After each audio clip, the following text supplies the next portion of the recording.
الحمد لله نحمده ونستعينه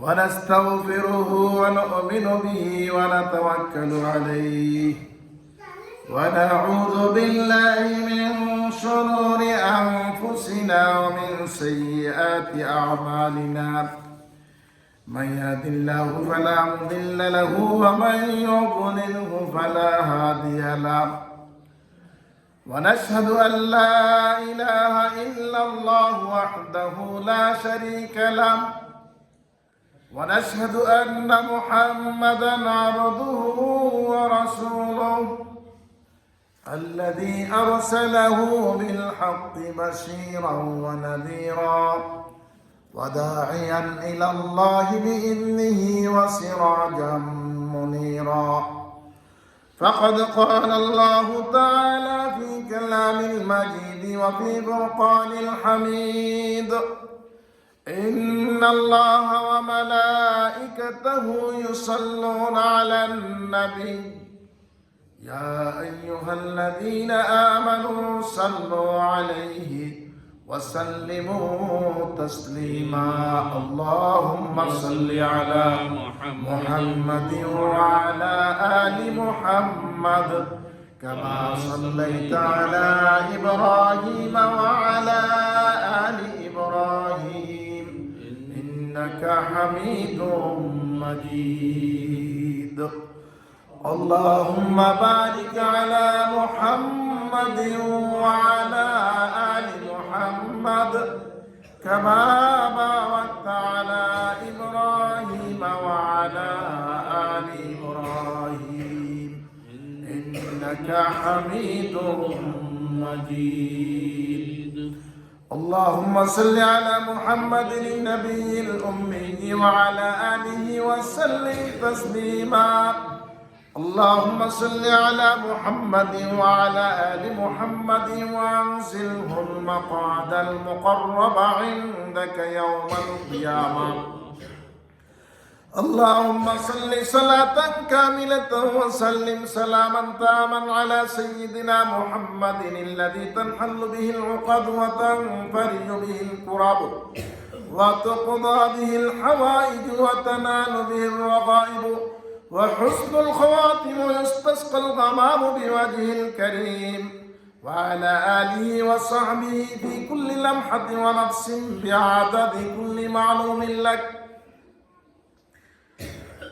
আমরা আল্লাহ তাবারক তাআলার দরবারে লাখ কোটি শুকর আদায় করছি যে রব্বুল আলামিন আমাদেরকে পবিত্র জুমার দিনে রজব মাসের আজকের এই জুমাতে মসজিদে আজানের সাথে সাথে আসার বসার আল্লাহ পাক রব্বুল আলামিনের কুদরতি কদমে সেজদা অবনত হওয়ার জন্য অপেক্ষা করার আলোচনা শুনবার তৌফিক দান করেছেন সেজন্য আমরা সকলে পড়ছি আলহামদুলিল্লাহ।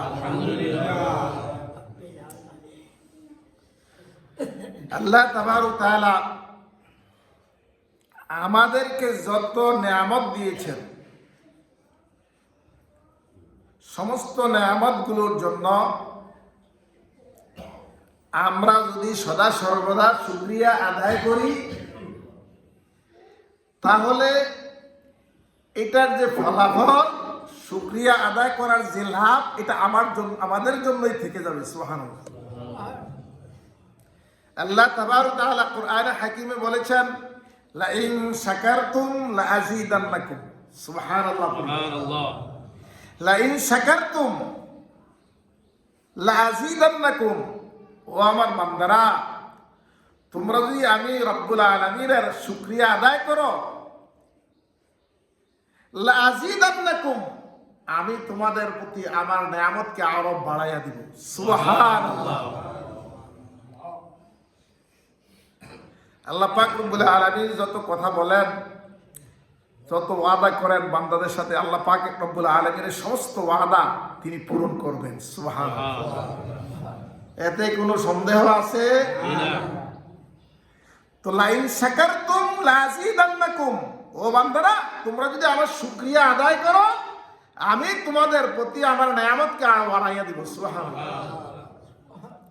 প্রশ্ন আসতে পারে, আমাদের হাত দুইটা আছে, হাতের জন্য যদি শুকরিয়া আদায় করি হাত কি 4টা হয়ে যাবে? আমাদের চক্ষু দুটা আছে, 2টা চক্ষু তো নেয়ামত, আমরা যদি চক্ষুর জন্য শুকরিয়া আদায় করি আমাদের চক্ষু কি আরো 2টা বেড়ে যাবে? পা আছে 2টা, এটার জন্য শুকরিয়া আদায় করি পা 2টা কি বেড়ে যাবে? না, বেড়ে যাবে না।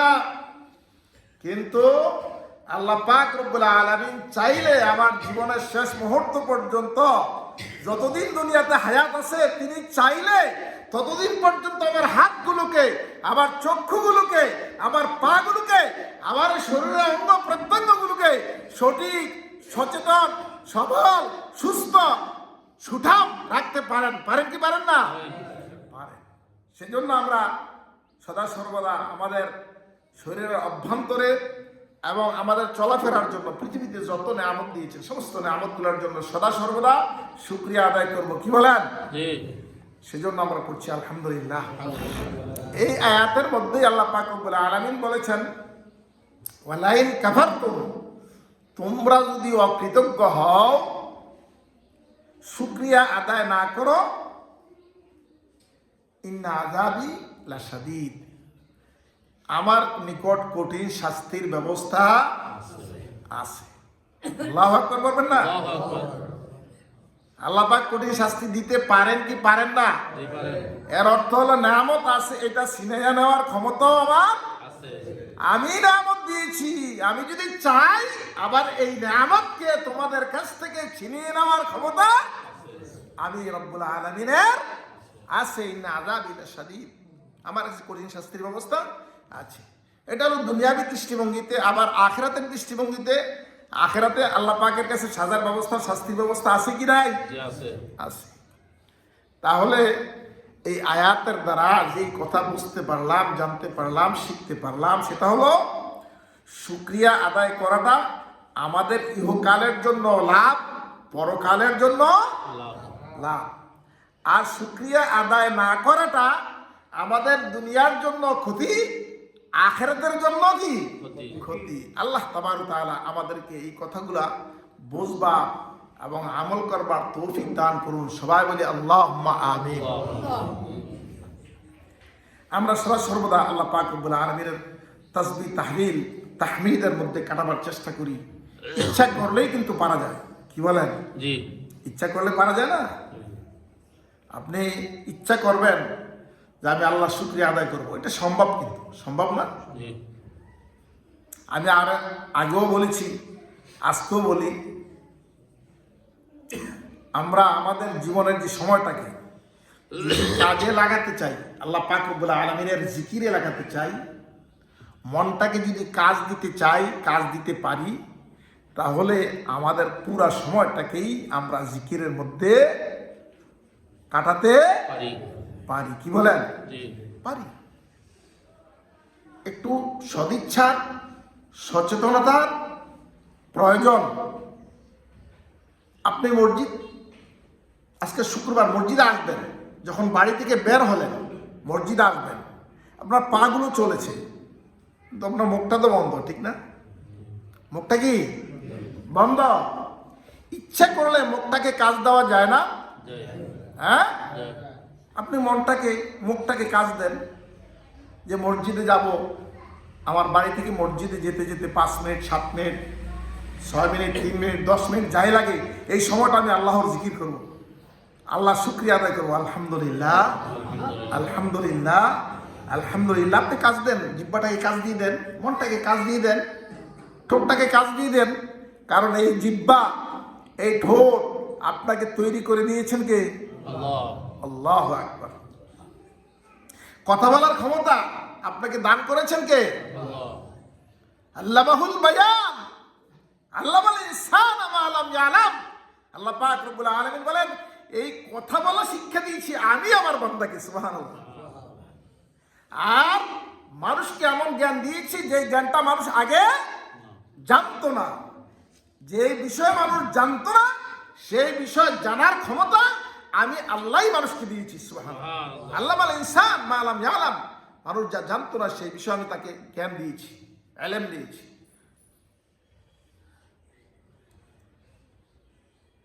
আপনার শুকরিয়া আদায় করব। দেখেন, আমাদের মতো বহু মানুষ এমন আছে, ঠোঁট আছে, জিহ্বা আছে, গলা আছে, কথা বলতে আছে কি নাই?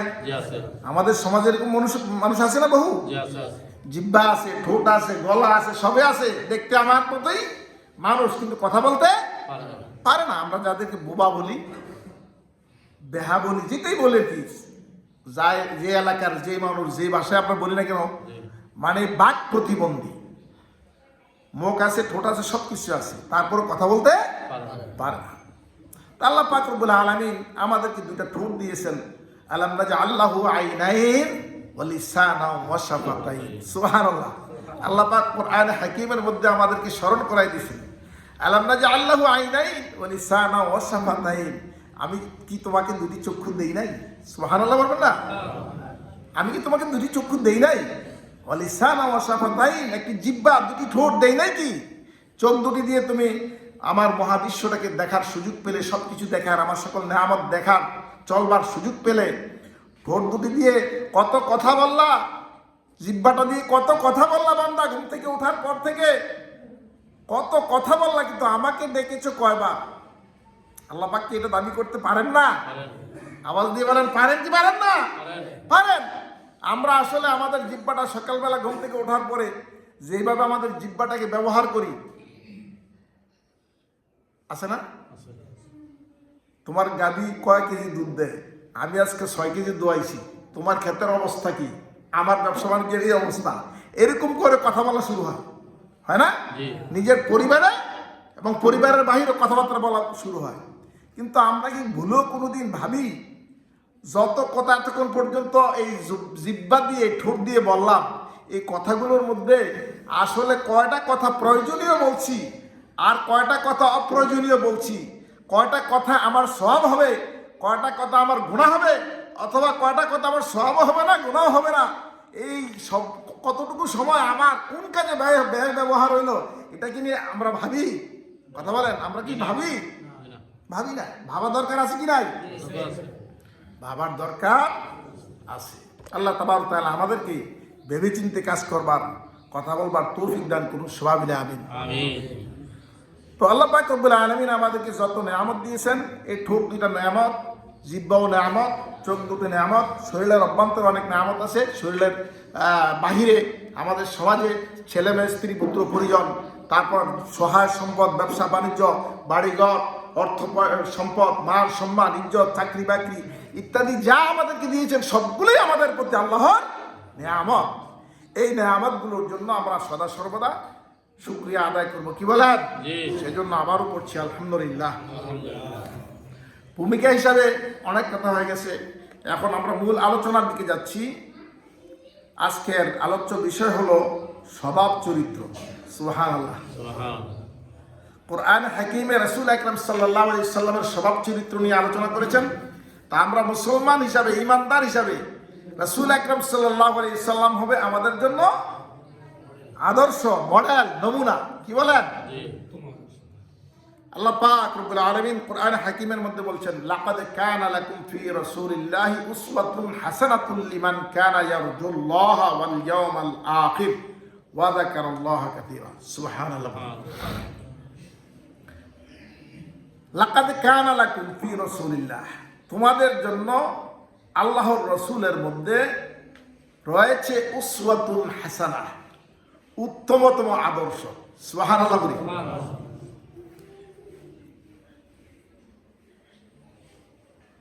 লিমান কানা ইয়ারজুল্লাহা ওয়াল ইয়াওমাল আখির, যে ব্যক্তি আশা করে, চায়, কামনা করে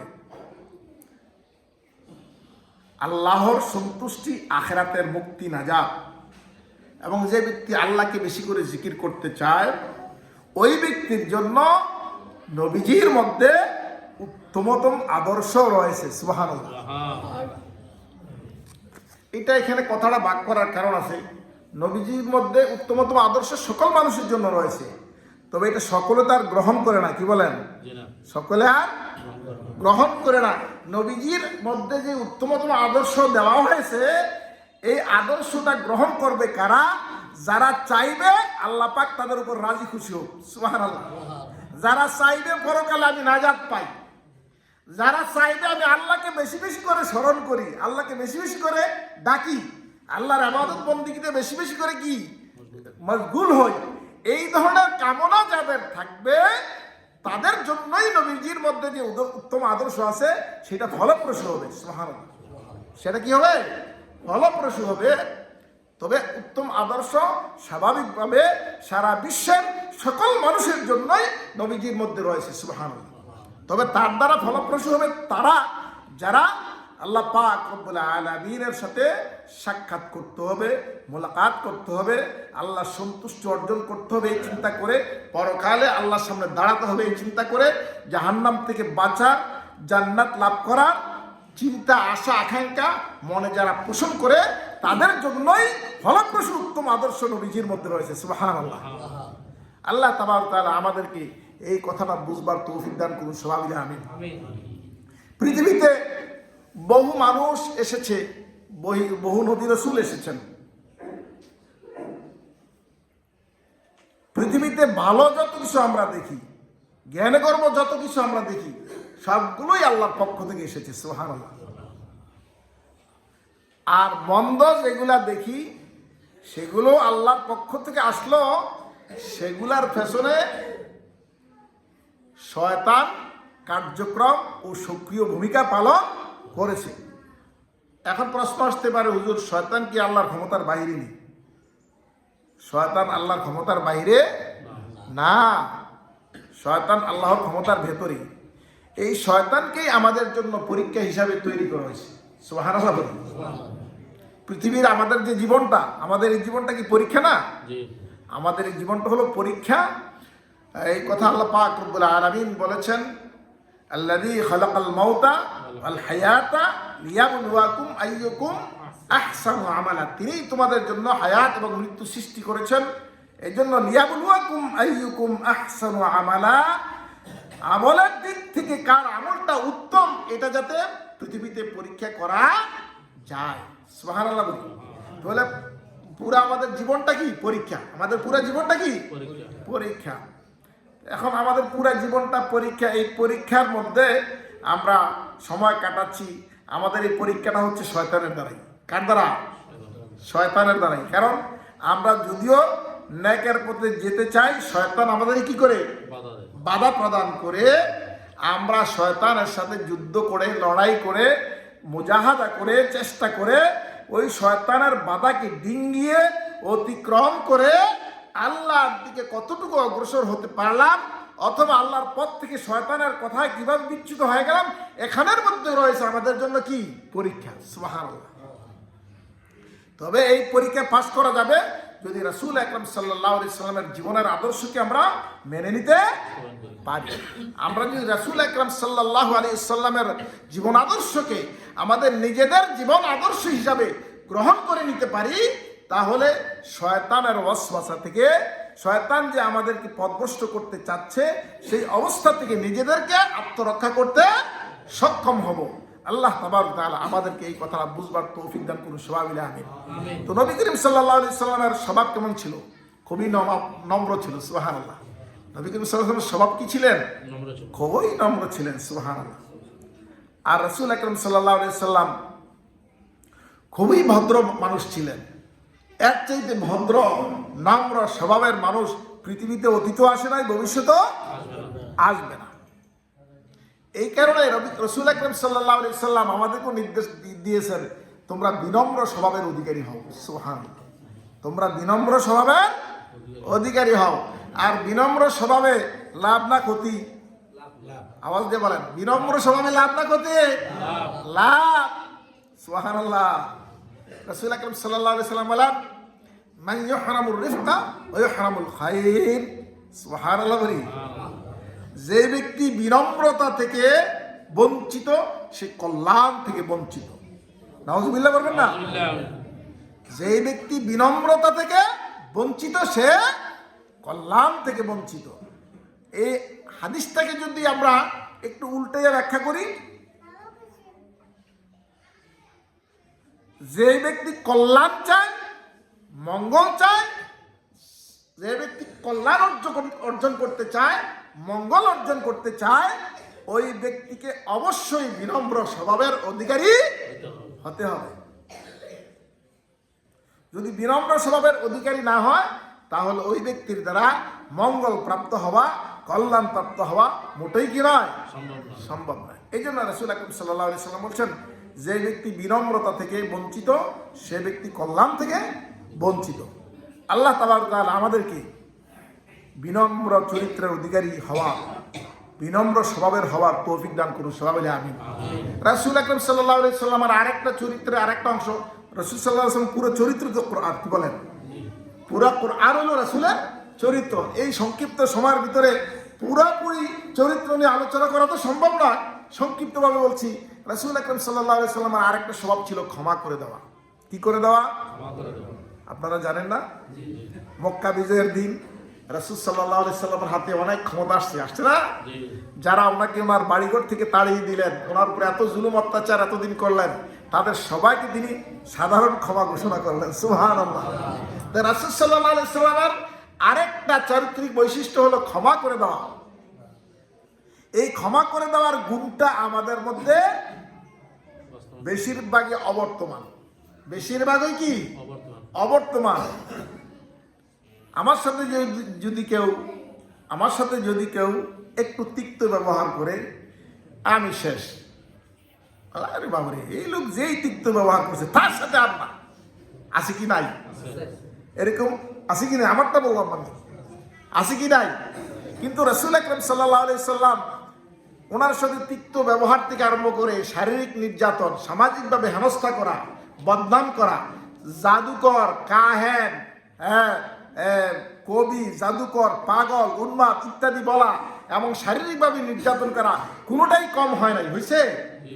তারপরে রাসূল আকরাম সাল্লাল্লাহু আলাইহি সাল্লাম মানবদেরকে ক্ষমাই করেছেন। সুবহানাল্লাহ, ক্ষমাই করেছেন। তো আমাদের মধ্যে রাসূল আকরাম সাল্লাল্লাহু আলাইহি সাল্লামের এই গুণাবলী থেকে দুইটা গুণাবলী অন্তত আজকে আমরা গ্রহণ করে নেই। কয়টা? দুইটা। একটা হলো বিনম্র স্বভাব, একটা হলো কি বিনম্র স্বভাব। আমরা ইচ্ছা করলে, একটু চেষ্টা করলে বিনম্র হতে পারি কি পারি না? পারি। একটু বিনম্র স্বভাবের হওয়ার চেষ্টা করি। আর 2 নম্বর হলো ক্ষমার মানসিকতা। 2 নম্বর হলো কি ক্ষমার মানসিকতা। আমাদের কাছে মানুষ চলতে গিয়ে, আমাদের সন্তানাদি চলতে গিয়ে, আমাদের সমাজের মানুষ চলতে গিয়ে অনেক ধরনের ভুল, বেয়াদবি, ভ্রান্তি, অনেক ধরনের অপরাধ করে ফেলে না? আমরা তাদেরকে ক্ষমা করে দিই। তবে সকল বিষয়ে ক্ষমা করা যায় না। সকল বিষয়ে ক্ষমা করা যায় না, এটাও আমার সত্য। সকল বিষয়ে, যেই বিষয়ে ক্ষমা করলে ওই ব্যক্তিটা পরবর্তীতে আরো বড় জালেম হয়ে উঠবে, ওই বিষয়ে ক্ষমা করার কোনো সুযোগ নাই।